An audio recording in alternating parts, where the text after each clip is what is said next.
One of these maritime ball players could have his own card someday. Aiming for the major leagues tonight, live at 5.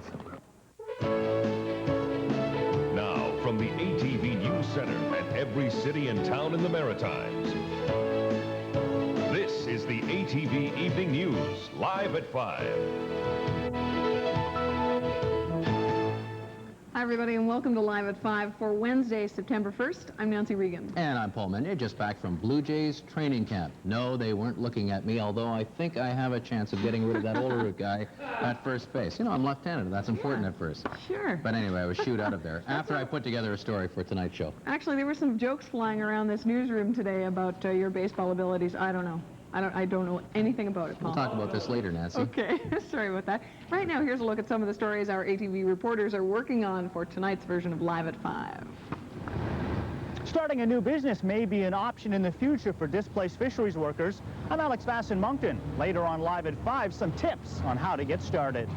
I'm Randy McDonald in Cape Breton. It's moving day at this household. How many other families will have to pack up and move away in these tough economic times?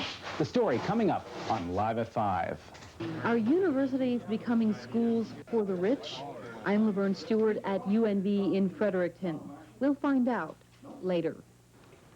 Also on the program tonight, where there's smoke, there's controversy. We'll tell you about 2 maritime environments where they're butting in to make others butt out. And we'll take you to some of Hollywood's hottest homes. Well, sort of. It's the driveways of the rich and famous later on Live at 5.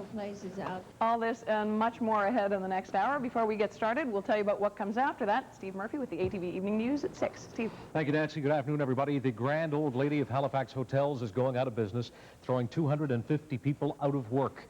The Hilton, which began its life as the Nova Scotian Hotel about 60 years ago, will close down on the 1st of December.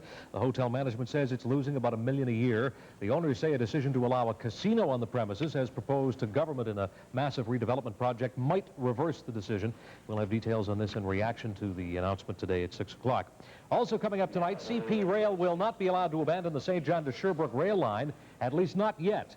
Federal Transport Minister Jean Corbet has delayed closure until January 95 to allow sufficient time to explore the alternatives. But is there a political message between the lines? We'll find out at 6 o'clock tonight. And also, will consumers be left on the hook as fishermen pull their nets? The effect of the cod closure and quota cuts at the cash register tonight at 6 o'clock. While surf's up in the wake of Hurricane Emily, residents all along the seaboard are breathing a sigh of relief, though. Emily veered away from the east coast this morning. People are now returning to their daily routines throughout the area, and authorities are assessing the damage. And we will update that story for you tonight at 6 o'clock. Right now, though, it's time for our first fast look at the maritime weather forecast. Richard is off today, but Phil McLaughlin is manning the weather center. Phil? Right, Steve, and we're keeping a close eye on Hurricane Emily. Still no threat to the maritime provinces, just to the water well to the south of the Maritimes. And across the Maritimes today, sunshine to the north, bit of cloud to the south. And when I'm back later, of course, we'll have the complete weathercast and take a great look at Hurricane Emily and just what it will do. Back to you, Steve. Okay, Phil's forecast here at 5:30, and then at 6 o'clock, all the day's top stories, including a very serious problem that has apparently just gotten worse. A prostitute working the streets in this area of Dartmouth is apparently carrying the virus linked with AIDS, and there is very little anybody can do about it. We will tell you why tonight on the ATV Evening News at 6 o'clock, right after Live at 5 with Paul Meunier and Nancy Regan, and here they are. Thank you, Steve. First at 5 tonight, the future. That's what many maritimers are wondering about today after the severe cuts to the Atlantic cod fishery. Whether or not you lost your job or even know someone who did, this news affects all of us. But of course, for fishermen and plant workers, it truly hits home. Many feel their days in the fishery are numbered, but they're also wondering what they can do if they're not fishing. ATV's Janice Landry spent the day in the fishing community of Sambro, Nova Scotia. Here's what people there were saying. There's just no work around. Like I say, the odd day you'll get in down here and make a few dollars and worry about it later, I guess. Robert's subject has been a fish baiter at Sambro Fisheries for 7 years. After yesterday's cuts, he feels his days are numbered in a community that's based entirely on fishing. It'll be a ghost town. Yeah, do you think people are going to be forced to have to go somewhere else? They'll have to move somewhere to do something or lose their homes and boats and everything else. There's a lot of people panicking down here. Both Subject and Eric Topple and other fish baiters say they're willing to be retrained. Yesterday, the federal government announced millions of dollars in emergency funding for upgrading programs. Do you want to be retrained to do something else? No, I don't really know nothing else. I was out since grade 9, and this is all I really did, so there's nothing else out there, really, so I don't know what we're going to do. If this is all you know, and this is all you know, how much of a chance do you have to compete with people who already have the other training, that are already out there unemployed looking for jobs? The odds are against us. There's not, like I say, you just worry about it and hope for the best. The only thing you can do is hope for the best. Bill Blackburn is a fishing captain who isn't biting on the retraining line. They want to retrain us? What are they going to retrain us for? I got 15 years in the fishery. My father went fishing, his father went fishing, both generations of family, 5 generations of both sides. What am I going to do? That's all we've known to do, we're taught to do, disciplined to do. It's like anybody going to college. They're taught to do something, that's what we're supposed to do. We're supposed to go fishing. The vessel you see docked behind me is the Sea Reaper. She's just returned from more than a week at sea fishing swordfish. And her captain says if they didn't have a sword fishing license, he doesn't know what he would do. Reg Kendrick says he has to make his year's pay on his sword fishing license, and he says he'll stay a fisherman till the bitter end. What about when they talk about retraining? We talked to a bunch of other people down here today, and it's like retraining for what? I mean, is that how you feel too? Well, I mean, they're a little too old to be a brain surgeon, so I think Ottawa could use a few of them, but I'm a bit too old to go into training for that now. So you're going to stick with the fishery? I'll stick with it as long as I can. That's good. Telling comment. It certainly is, and of course, most fishermen were saying that today. The bottom line is they don't want to leave the fishery, but they will opt for the retraining if it means putting food on the table, Nance. Okay, for a fisherman or a fish plant worker out there, what steps do they take to achieve this retraining? Where do they go? Who do they see? Well, I think a lot of the people are asking today is, are they eligible for retraining? So fishermen themselves should apply to the Department of Fisheries and Oceans specifically, and fish plant workers to their local Canada Employment and Immigration Centre. Now, I asked for an interview today with Neil Bellefontaine, who's the head of DFO for the Scotia Fundy region, and a spokesman for him told me that they still don't have enough information from the federal government on this one, so it's in the initial stages, so we're going to have to check back on that. We're going to have to wait and see. Absolutely. All right. Thank you, Janice. Here's Paul. Well, starting a new business is one option for those in the fishery. Each of us at one time or another has probably come up with an idea we felt could make us some money. ATV's Alex Vass is in Moncton, and he spent time today finding out what you needed to get started. So, Alex, what's the first thing you should do? Well, the first thing you really need is muster up some courage. Say that, yes, I have the ability to start up a business and that you want to be an entrepreneur. A new experience, right. We dare you to try. We dare you to try. Because if you have nothing to lose, why not? Randy Thomas is a career consultant. His job is to help budding entrepreneurs prepare their ideas for business. He says you have to be patient for an idea to come together. I mean, if you're just looking at a corner shop, you know, that could take anywhere between a month to 6 months. If you're looking at a much larger scale business, for instance, one of the businesses that we started, business-to-business telemarketing, that took us 3 years to develop. A year ago, Laurent Dureau took the step and opened his own restaurant. He now has 10 employees. Dureau says it came together rather quickly for him, but he says he enjoyed the experience. Be really prepared and to know exactly where they're going through, what they need and all that, and to maybe go see a few banking and ask them if they would follow the project or not before to start to jump into it, because once you're into it, there's no way you can go back. Before Laurent Dureau started his restaurant business, he passed through these doors. He was looking for help, and he came to the Greater Moncton Economic Commission. They offer expertise and advice to budding entrepreneurs, so they get going on the right path. We know maybe we were similar clients 2 days ago or a year ago and it didn't work, or maybe it was a very good idea, or maybe somebody's looking for the product that these people want to manufacture. We are aware of potential problems with different types of businesses. If you have the desire, take the chance. Don't be afraid. That's the key here, because even if your business fails, you will gain experience in that, and most people who have started a business and failed will start up another one, and for the most part, it's successful. Nancy? All right, thank you, Alex. ATV's Alex Vass in Moncton tonight. The search for work is forcing an increasing number of Maritimers to consider moving elsewhere. It's a tough decision to pull up stakes, but in some cases there is no other choice. ATV's Randy McDonald has more as he joins us live from Sydney tonight. Randy. Nancy, statisticians call it oat migration. It has also been called going down the road for more than one generation. Whatever the terminology, it's becoming a fact of life for at least some of the jobless.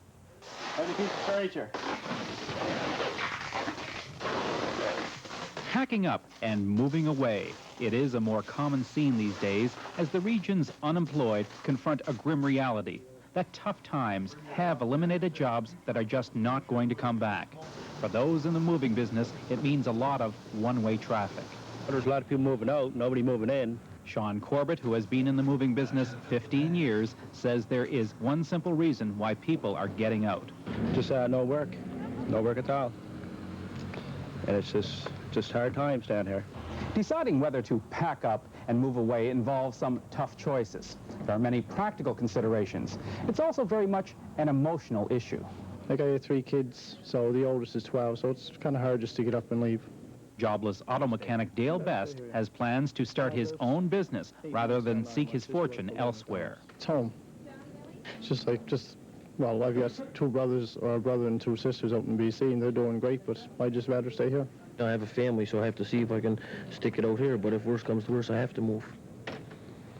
What would you think about that? Can't think nothing. You have to do what you can to make a living nowadays. I wouldn't go very far from home. Maybe to another part of Nova Scotia or maybe New Brunswick, but I wouldn't go very far, like to Ontario or Quebec or elsewhere. Kevin Peddle and his wife recently made a career-related move from Newfoundland to Cape Breton. Took a lot of thinking to make the decision to finally do it. But, you have to do what you got to do in this day and age. I know of one chap that headed for Vancouver about 10 days ago and is on his way back. Federal Employment Department Counselor Ken Carmichael says job mobility is restricted by an unemployment problem which is nationwide. But jobless clients who are encouraged to move elsewhere sometimes are not prepared for the advice. They take it with quite a bit of shock. It upsets their whole life, their whole expectations, their dreams are sort of all of a sudden shattered. Canada Manpower still does provide assistance for those unemployed who are seeking jobs by long distance. But today, if those job journeys are going to be funded, the client has to prove that he has a very good chance of landing work. Nancy, Paul? Thank you, Randy. ATV's Randy McDonald in Sydney. And Randy's right, there aren't a lot of areas in Canada where you do have a good chance of finding work these days. Not these days, that's right. Kind of brings to mind the movie Going Down the Road. Well, I guess getting back to the retraining angle, university is an option for people who find themselves unemployed after many years of work. But these days, who can afford a post-secondary education? Exactly. With tuition rising and funding dropping, a lot of people are asking just that question lately. We'll try and find the answers when Live at 5 continues. Stay.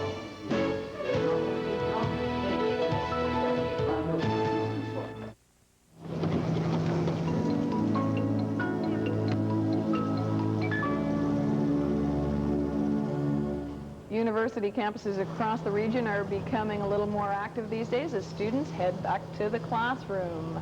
But with the cost of university education skyrocketing and government-funded bursaries slashed, many people are finding they can't afford to make that return to school. Yeah, that's right. ATV's Laverne Stewart is in Fredericton. Laverne, are universities places for the rich now? Well, Paul, many university students believe that universities are becoming elitist. And while student loans have doubled, some people say they simply can't afford the huge debt load they'll be left with once they get a degree. University tuitions have more than doubled over the past decade. Coupled with housing and living expenses, university students will need an average of $8,000. And if they live off campus, away from home, it could be even more. Only the people with an advantage of staying at home or that have their parents pay for their education will be able to come back to school. Do you think that a university education is becoming a thing for the rich only? Certainly I do. I help many students throughout the summer fill out student loan application forms, and those people with parents of an average income of roughly $40,000 a year are expected to contribute a fair amount of money. And I mean, if you have other children at home And at $40,000 a year, that's not a real big income to have to contribute. Many students say universities are once again becoming schools for the rich. It's not a level playing field for all students to go back to school. As a matter of fact, the funds made available have been tipped towards those who need it most. Yes, it's going to mean that more students are going to have to borrow more money, but we're trying to build safeguards into that, putting on ceilings of debt. With the New Brunswick bursary program slashed to almost nothing and the loans being doubled, many students say by the time they finally get out of university, they'll be saddled with such a heavy debt load, they won't be able to repay it. So many are rethinking a university education. Are we turning back the clock and doing that again, making university educations only for the well-to-do? I think we've seen that happen already. We're seeing it at Mount Allison, Acadia. It's happening more at Dow, and it's just a matter of time before we see the true signs here at UNB. So are some saying maybe university education isn't for me, maybe I can get by some other way? Yeah, there are a lot of people going to college because it's cheaper. You know, Nancy and Paul, university education now could end up costing people up to $30,000 if they take the full student loan every year. Now, 10 years ago, when I attended Dalhousie, it only cost $1,200 for tuition per year. So the cost of a university education really has gone up. Laverne, what would you say are the biggest worries these students have about taking these loans? Well, Nancy, I hear the biggest problem from university students is paying back university loans. Now, if they take these $6,000, $7,000 loans each year, they're expected to pay back the amount they're owed immediately after they get out of school. But, you know, the university degree doesn't equal an employment all the time. At least, actually, one bank, the Bank of Montreal, has come out in the past few weeks with a new program that loans students, or that gives students loans, and they will allow them a grace period. I'm not sure what it is, but I think banks are coming on side anyway. Well, that's good to hear, and a lot of people probably see some relief in that. All right. Thanks, Laverne. Okay, Nancy. ATV's Laverne Stewart in Fredericton tonight. Here's Paul. Thank you, Nancy. And up next on Live at 5, meet the guy who could be Robin Leach's biggest fan. He's the host of Driveways of the Rich and Famous. Back in just a moment.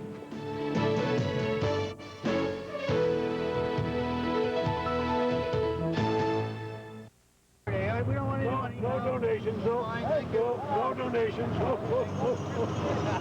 Santa Claus put in a very early appearance in Halifax today. He's helping Metro Police combat drinking and driving on the upcoming Labor Day weekend. The message to drivers: be here for Christmas, don't drink and drive.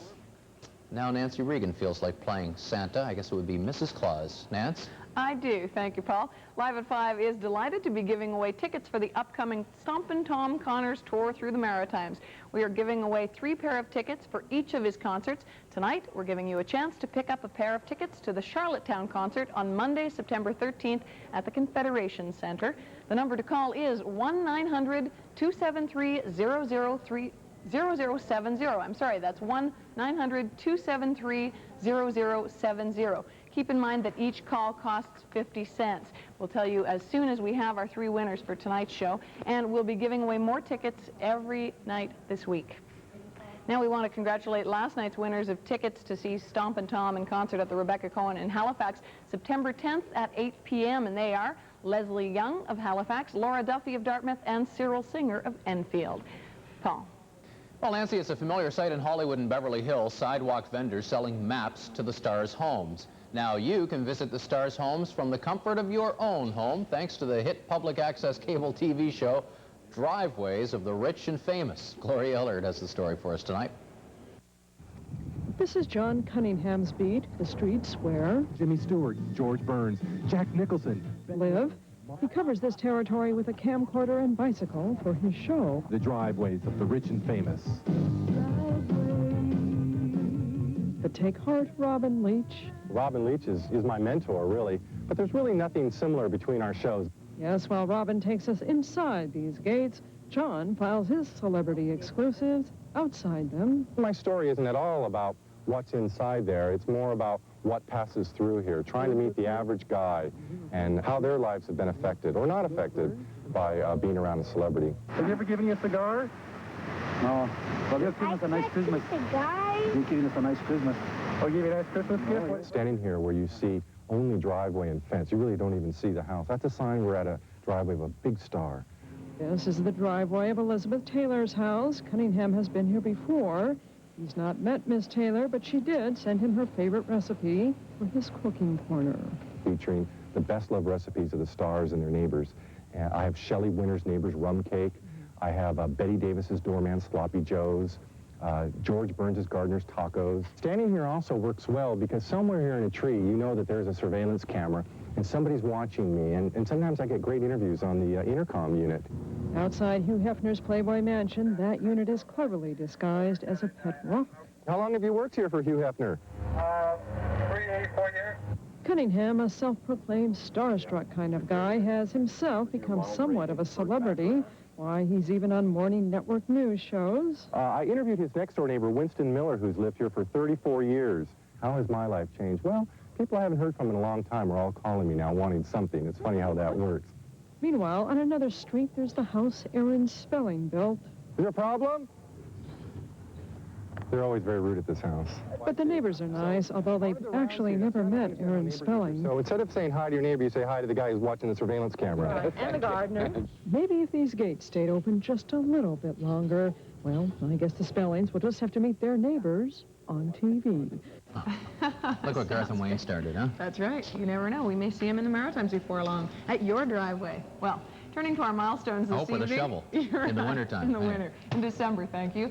Gordon and Nancy Payne of Sussex, New Brunswick are celebrating their golden anniversary today. We want to say congratulations. So do their daughter, Shirley, son-in-law, Philip, and their 3 grandchildren, Matthew, Stephen, and Jennifer. Also celebrating their 50th today are Doris and Joe Garvey of Antigonish, Nova Scotia. Their children and grandchildren send them love and best wishes on this very special occasion. Donald and Dorothy Morton of Lunenburg County, Nova Scotia are married 50 years today. Best wishes from their 2 sons, daughter-in-law, and granddaughter. One last 50th anniversary in today's milestones. Roy and Elsie Gilchrist of St. Martin's, New Brunswick. Best wishes come from their family, including 2 sons, a daughter, 3 grandsons, and 1 granddaughter. And celebrating their diamond anniversary are Gordon and Sadie Croft of Lunenburg County, Nova Scotia. Much love and best wishes from their 7 children, 17 grandchildren, and 14 great-grandchildren. And to all our milestone couples, all the best, and all the best to you from all of us here at ATV if today marks a special day in your life. There's lots more to come in the second half of Live at 5 tonight, including Phil's forecast. That's right. And we have these stories still ahead from ATV reporters around the Maritimes. I'm Sally Cummings in St. John, where smokers are being asked to butt out today. I'll have the story coming up. It's the trend of the future, smoke-free and now scent-free hospitals. I'm Tiffany Hussey in Halifax. I'll have the story coming up later on Live at 5. I'm Yvonne Colbert on your side. Tonight, a successful conclusion to one woman's request for help. We'll have that later on Live at 5. Hey, it's September 1st, the start of the real baseball season. I'm Dan Vio in Charlottetown. I'll have more on Pennant Fever tonight on Live at 5. And then it's diamonds in the rough as some young Maritimers try to impress a Blue Jay scout. To make the cut, that's the most important thing about it. Kind of anxious, waiting for your number to be called? Well, anxious, it's just hopeful. I mean, how many times do you get a chance to...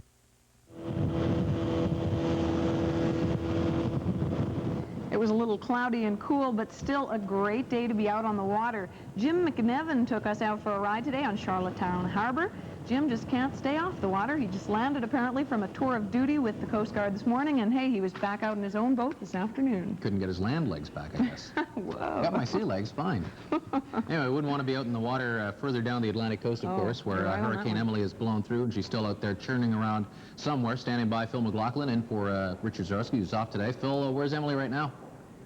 Well, Emily's still out there just off the coast. It didn't make landfall as such, but it came darn close last night, within 20, 30 kilometers of Cape Hatteras, the eye of the storm, that is. And then it just went straight north, and here we see it here off the coast of Delaware, well out in the Atlantic, really, but still over the Gulf Stream, and that's still feeding the energy into the system, and it's still packing winds of 185 kilometers per hour. Still a menace out over the water areas. It's moving straight east with the jet stream and a cold front coming down as well. That's our savior, I guess, for the Maritimes. It'll push more and more to the east, and so for the fishing waters well south of the Maritimes, that's the risk zone. But for the land areas of the Maritimes, no. Maybe a few, well, there will be a bit of wind tomorrow, of course, with this system. So here's the history on the hurricane itself as it came up towards the eastern, or the coastline, I should say, towards Hatteras, and then swinging north, and then a sharp turn to the right once it got up into the upper wind patterns, and it just pushed it right along. So the probability of landfall over the next 24 hours for the Maritimes, Moncton we go with about 5%, so very low, of course, Yarmouth 11, Metro Halifax 10, and out at Sable Island 13%, and that's where the storm will go, to the south of Sable Island as it continues off to the east, out over the western Atlantic waters, and still maintaining itself over the Gulf Stream, so still a very vigorous storm out there. So here's the big picture across North America, the storm itself, again well south of the Maritimes. It looks rather ominous here perhaps, but don't fret. We'll get a bit of cloud from it tomorrow, a bit of wind, that's about it along the shore of Nova Scotia. Otherwise, a good day across the Maritimes, a ridge of high pressure coming in from the Great Lakes, and that'll settle in and give us a pretty good day for Friday itself. The jet stream, a double branch, will go right to the southern branch, the tropical jet. Now here's the system that's feeding or pushing the hurricane more and more off to the east, out over the Atlantic.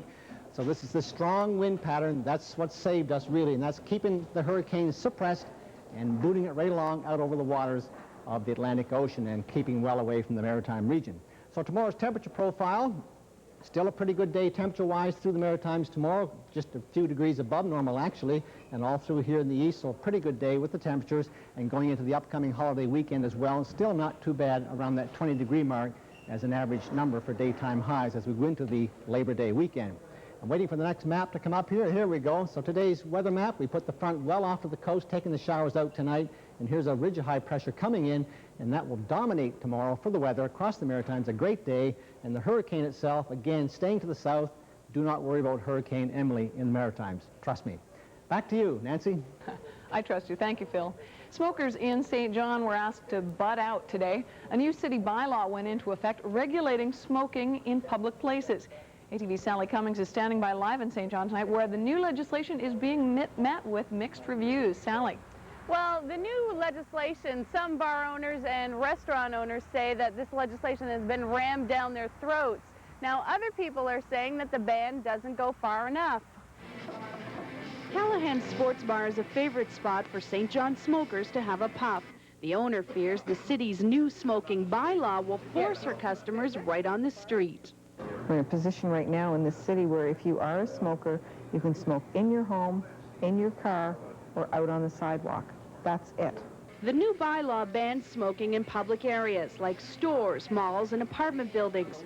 It requires no smoking areas be designated in restaurants and bars by a 3-foot aisle, and new establishments must install ventilation systems and close in smoking areas with walls. People do not come in here and sit for 4 hours in the same seat. They roam around, they walk around, we try to make them feel comfortable. I have no intentions of now adding to my job cigarette patrol. Now, this bar seats 66 people, and the owner says if she's forced to, she'll just remove 6 seats before she'll ever designate a no-smoking area. Many customers hope they'll be able to continue to smoke freely at the bar. It's impossible to legislate something like that. People have their own choices. People will sit in, non-smokers will sit in with smokers, and there's no complaints. The city bylaw inspector says the regulations will be enforced through complaint-driven education. There's the concern about secondhand smoke and people who die from secondhand smoke. So in other words, we'll give you the right to kill yourself in your own home if you wish to smoke, but please don't pollute the rest of us. Oh, I don't like it. Why? I figure for the price of tobacco and things that you pay to smoke, the price of it, you should be able to smoke wherever you want. So are you happy about it? It doesn't matter to me one way or the other. I just think that you shouldn't be smoking because it's bad for your health. Now, many other cities in our region have similar no-smoking bylaws in place. For example, Halifax bars had to designate smoking areas about 4 years ago. Sydney and Dartmouth also have similar legislation in place. Fredericton and many cities in this province are also considering doing the same. Sally, I'm curious, how are organizations there like the Cancer Society or the Lung Association reacting to these regulations? Well, I think many of the associations don't think that this legislation actually goes far enough. I think they're pleased, though, with the initial bylaw being passed because it'll make smokers aware and other people aware of the problem. In British Columbia, for example, it was estimated that the treatment of smoking-related diseases cost the provincial healthcare system $290 million, so that's a substantial amount. All right, thank you, Sally. ATV's Sally Cummings in Moncton, in St. John rather, tonight. And of course, that was a St. John story, but this controversy is going on all over the Maritimes. Here's Paul with proof. Paul. Yeah, here's another angle, Nancy. One of the Maritime's largest hospitals has joined the teams of other Canadian hospitals to declare themselves smoke and scent-free. For those who can't stand smoke and are scent sensitive, this is great news. But how do those who still enjoy a cigarette during coffee break feel? ATV's Tiffany Hussey has the details for us on that. Today, the Victoria General Hospital officially declared itself smoke and scent-free. That's right, no sniff guards yet, but according to the president of Smoke Free Nova Scotia, hospitals of all places should ban smoking. We're happy because it provides an environment that's free from the effects of side stream smoke for people who are non-smokers or even people who do smoke to in which to work. Through the smoke-covered shelter, the smokers, as they're known, come out for a quick nicotine puff on their short breaks. They say the policy, which closed the hospital's designated smoking rooms to patients and employees, is simply not fair. Well, the non-smokers have their right. They have a room, you know, so why shouldn't we have a room? I mean, our room isn't outside. We don't have to smoke outside of our homes, you know. So we're here more than we're home, so we should be allowed to smoke. In the winter, that's when I'll mind. But right now you don't care? Right now I don't mind. This is like asking a town the size of Lunenburg to quit smoking. It's ridiculous. In the wintertime, I'm going to go to the bathroom and have my cigarette. And this is the Butt Stop, named after its bus shelter-like appearance. Hospital spokesperson Christine McDonald says, as far as the patients go, only in special compassionate cases will patients be allowed to smoke. But other than that, patients who want to smoke will basically have to go out to the smoking area. The smoke-free and scent-free policies go into effect at the Victoria General Hospital today. Many hospital workers say they don't like it, but have no choice but to get used to it. In Halifax, Tiffany Hussey, ATV News. One of those ones where you've got winners and losers, and it's hard to figure out sometimes which is which. You're right. Speaking of winners, we can tell you now that we do have our 3 ticket winners for the Stomp and Tom Connors. We will be giving more tickets away tomorrow night. So don't call anymore. We've got our winners for tonight. That's right. Up next on Live at 5, an ATV on your site update. This is one of those frustrating situations in which you pay for something you don't receive. Yeah, Yvonne's got the good news for us when we return. And that's in just a moment.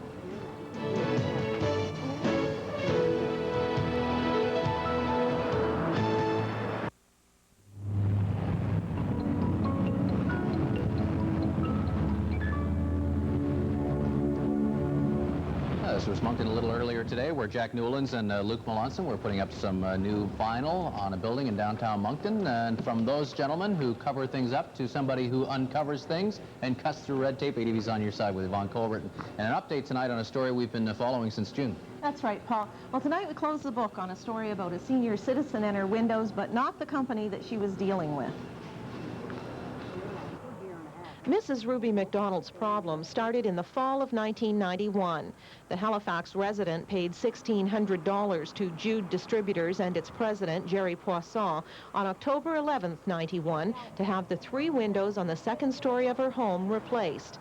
But on June 28th of this year, she contacted On Your Side, frustrated with a lack of response and asking for help. Well, I'd like to have the 3 windows installed or else my $1,600 back. It's just that simple. But it wasn't simple. She even went to police to lay a complaint, but criminal charges were ruled out. So while you might be looking at wrongdoing, you may not necessarily be looking at a case of criminal wrongdoing. Well, exactly. It's one person taking advantage of another person. Today, Mrs. McDonald told us she has received a check for $1,600 from a company operated by Jerry Poisson. She says it has been cleared by her bank and the money is now in her account. But Mrs. McDonald was not alone in experiencing problems with Jude Distributors and Jerry Poisson. I need it back. I really do. Lenora Withrow is talking about the $1,150 she gave Jerry Poisson as down payment on a 60-foot chain-link fence on June 11th, 1991. I had wrote the check for half the money, and then after he had left, I had thought, gee, that's too much money. There's something wrong here. So I phoned my bank, and he had already been there and cashed the check. I was like, oh, I phoned the bank inside of an hour. Poisson did send workers to take down Mrs. Withrow's old fence, but she stopped them. Poisson was charging her $2,300 for the work, and she had received a second estimate for the same job at $700. She has tried repeatedly over the past 2 years to get her money back without luck. I had got in touch different times and left word with him that I was wanting my money back and that, and what times I did get in touch with him. He said he would send me a check or he would bring it to the house, and then the next time it was his wife was going to bring it, and then his wife got sick and she didn't bring it, and it was just a continually excuses like that. So you've never received your $1,150 back? No, I've not received anything back. Now, Yvonne, I understand we gave Mr. Poisson an opportunity to appear before an ATV camera and present his side of the story. And I spoke to him just a short time ago. He has declined to do that. He says at the request of Mrs. McDonald, because she was under quite a bit of stress because of this story. Mrs. McDonald didn't portray that to me at all. I spoke to her this afternoon, and she was quite happy that she had received her money and that the situation was resolved, and she thanked me very much for helping her out. But she was okay. She's fine. And what about Mrs. Withrow's money? Well, Mr. Poisson says he has absolutely no intention of paying her back. He says it was a custom-made fence. He spent a good deal of money having the material prepared for that fence. He says that he offered to deduct the cost of the material from her invoice, from the amount she was paid, and that if she wasn't satisfied with that, he told her he would reimburse her for nothing, which he says he's now going to do. And he says, in fact, that he reached agreement with her son not to reimburse her any money at all. I spoke to her just a short time ago as well, and she denies that. But as far as Mr. Poisson is concerned, that case is closed, and she's not going to get her $1,150 or any part of it. Oh, most certainly not. Okay, so I guess we'll stay on that case a little longer. If you'd like to bring something to Yvonne's attention here at On Your Side, here's how. You can give us a call. The area code is 902. The number is 493-3404. We just cleared out the answering machine, so you can leave a message, a brief one, or you can write P.O. Box 1653, Halifax, Nova Scotia, B3J2Z4. All right, thank you, Yvonne. Nancy? You're welcome. Many children grow up playing baseball and dreaming about playing in the major leagues. Well, for some young Maritimers, that dream could become reality. Paul takes us to a real-life field of dreams when we return. 7, 22.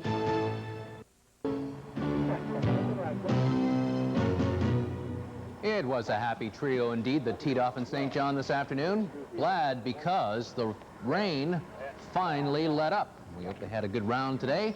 A little more grim in basketball circles, however. There is intensive off-court maneuvering this hour to bring the National Basketball League Championships back to where the league's top team, the Cape Breton Breakers, say the playoffs belong.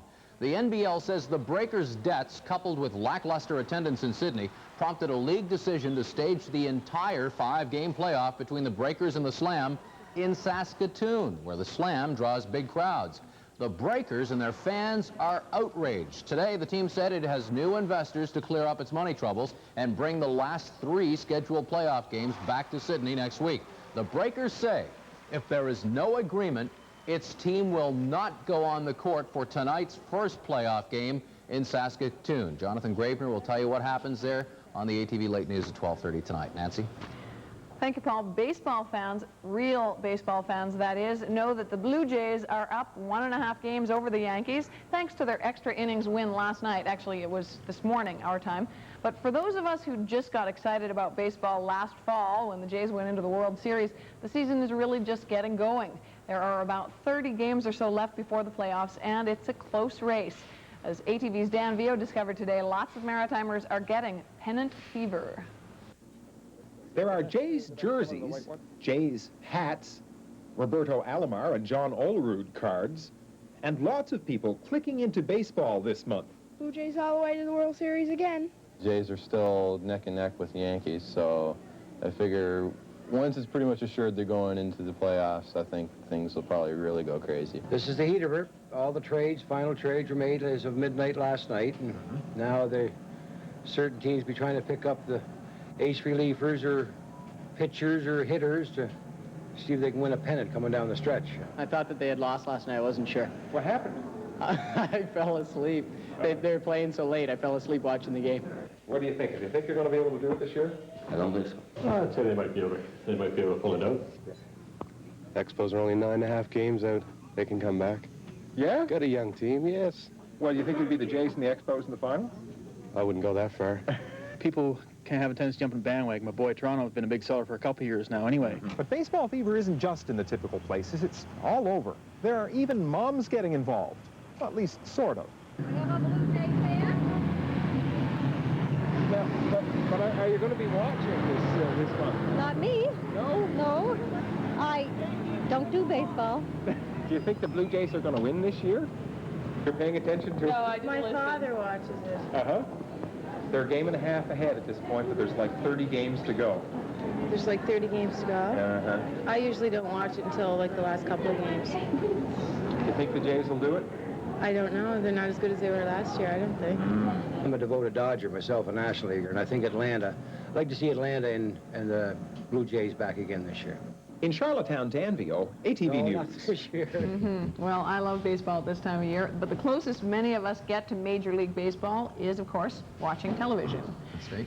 Today, 85 young Maritimers got something just a little bit more tangible. Yep, they got Bill Bukowski.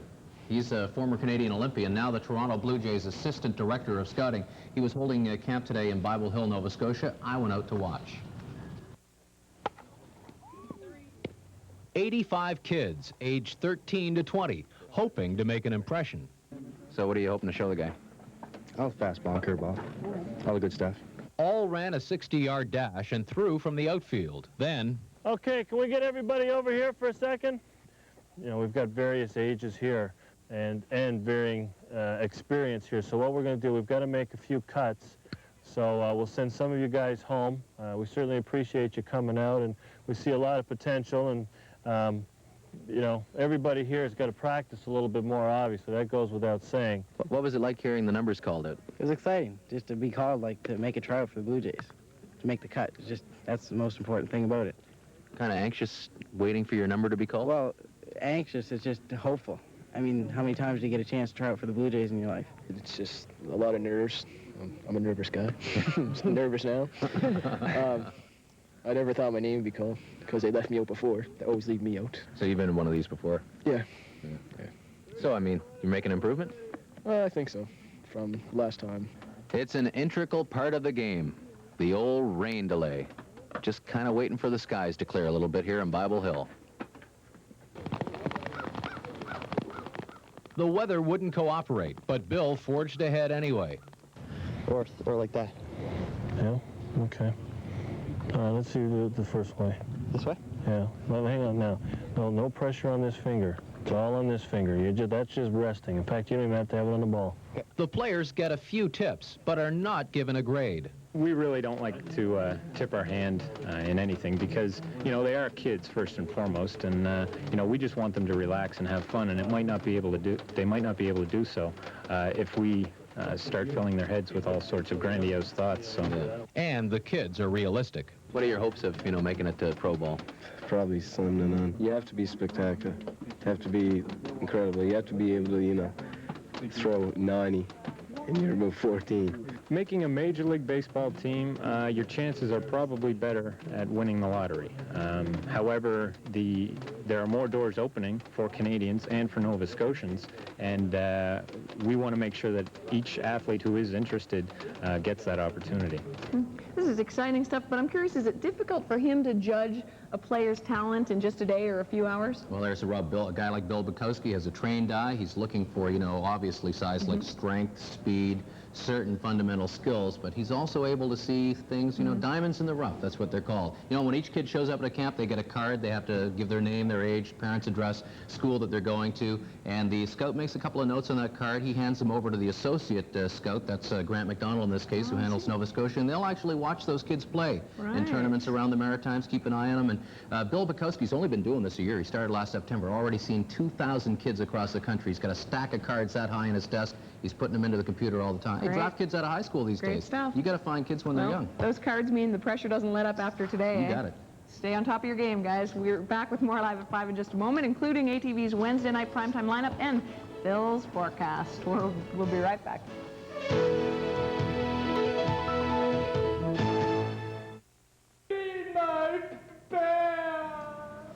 May not seem like your average theater experience, but that's just what the Atlantic Fringe Festival is all about. It opened in Halifax today, and the aim is to present projects that are outside the mainstream. Here's a look at Help Wanted. But I mean, you boys must have something for yourselves. How about we say 5 each and it's a deal? Deal! 1, 2, 3,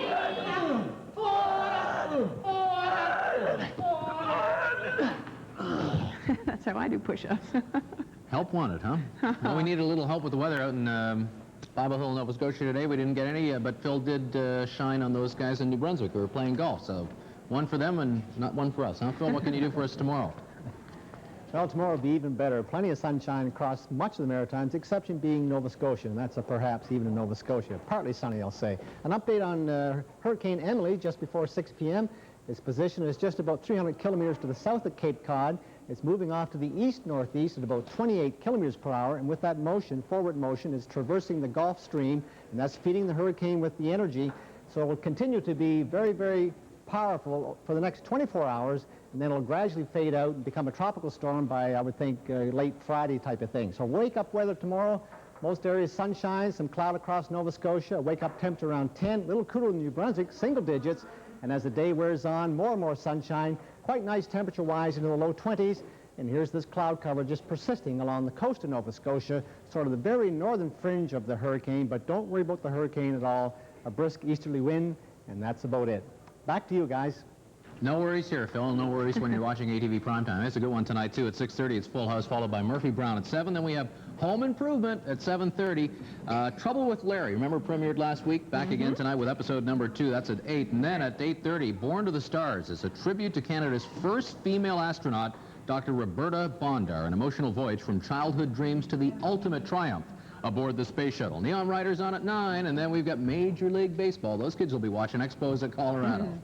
Then on the Thursday edition of Live at 5, it's a big day for little Maritimers, the first day of the rest of their lives, the day they get their first taste of independence, expanded horizons, tomorrow on Live at 5.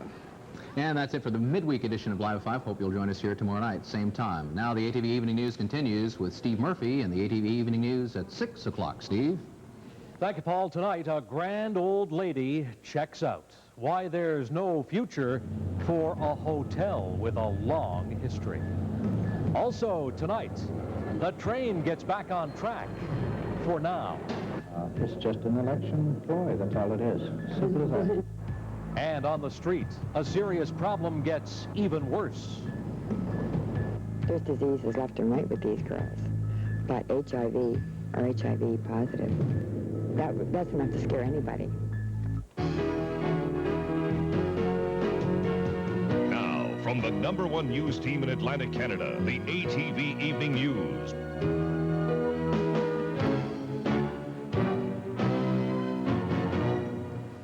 Good evening. The Grand Old Lady of Halifax Hotels will close its doors on the 1st of December. The Halifax Hilton opened its doors in June of 19...